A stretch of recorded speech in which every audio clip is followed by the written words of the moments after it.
Assalamualaikum warahmatullahi wabarakatuh. Perkenalkan, nama saya Dwita Fajar Cahyani dari Prodi D3 TLM, reguler sore dengan NIM P37334125104. Di sini saya akan mempresentasikan mengenai kesenjangan ekonomi di Indonesia. Apa sih itu kesenjangan ekonomi?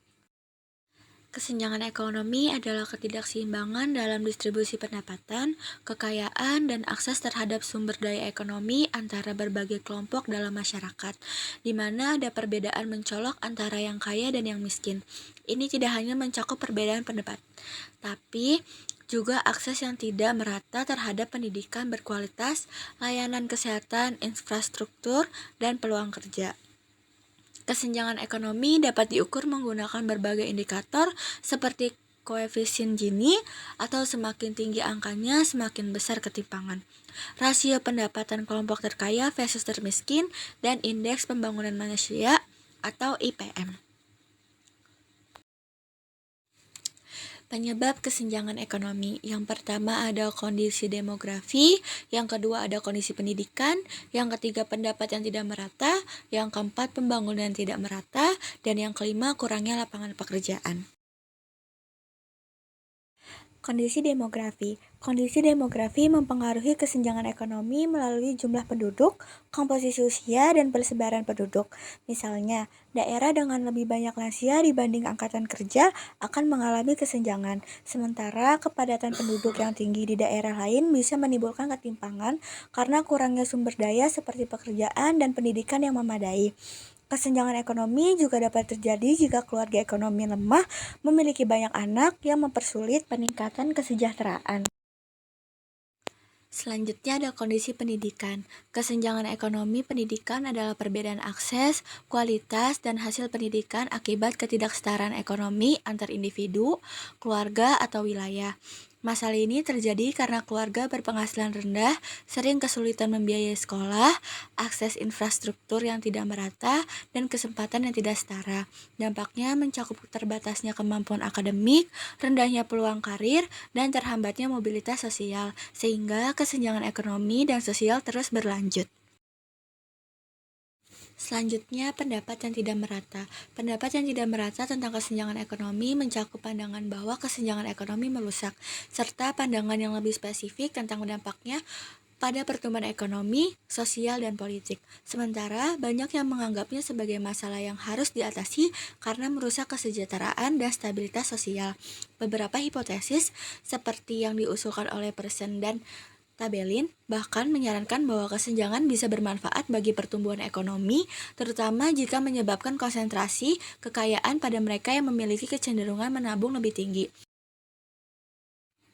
Pembangunan yang tidak merata. Pembangunan yang tidak merata adalah kondisi di mana hasil-hasil pembangunan tidak didistribusikan secara adil ke seluruh wilayah, menyebabkan kesenjangan ekonomi dan sosial.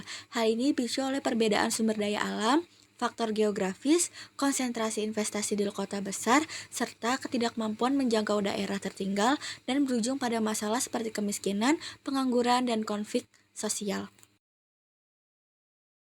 Dan yang terakhir, kurangnya lapangan pekerjaan. Kurangnya lapangan pekerjaan berarti jumlah kesempatan kerja yang tersedia tidak sebanding dengan jumlah tenaga kerja yang mencari pekerjaan. Akibatnya, banyak orang yang menganggur atau bekerja di sektor informal dengan penghasilan rendah. Kondisi ini menjadi salah satu penyebab utama kesenjangan ekonomi, yaitu perbedaan tingkat pendapat dan kesejahteraan antar kelompok masyarakat kaya dan miskin.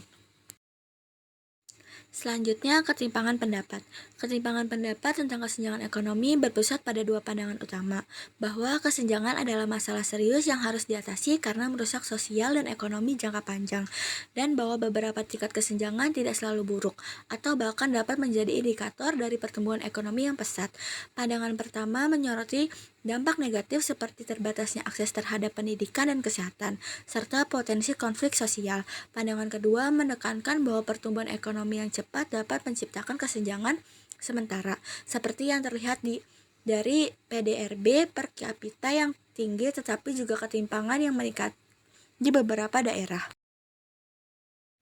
Selanjutnya, solusi mengatasi kesenjangan ekonomi. Yang pertama, pendidikan. Pemerataan akses pendidikan berkualitas, peningkatan infrastruktur pendidikan, pemberian dukungan finansial, dan penyediaan pelatihan keterampilan yang relevan.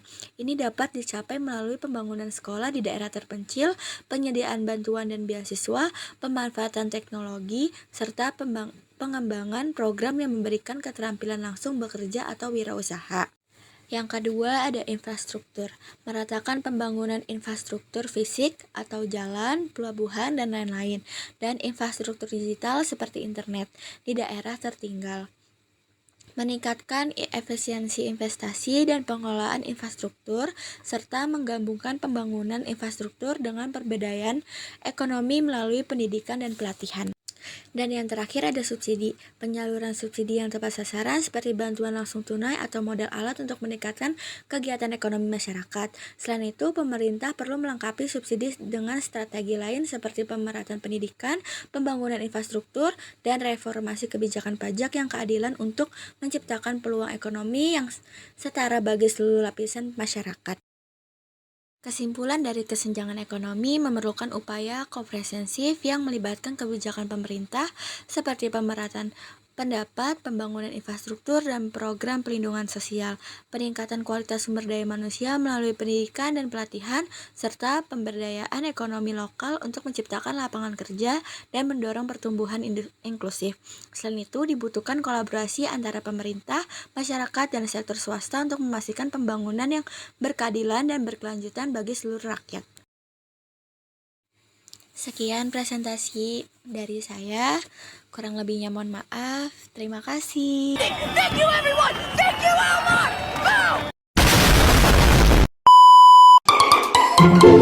Elmar.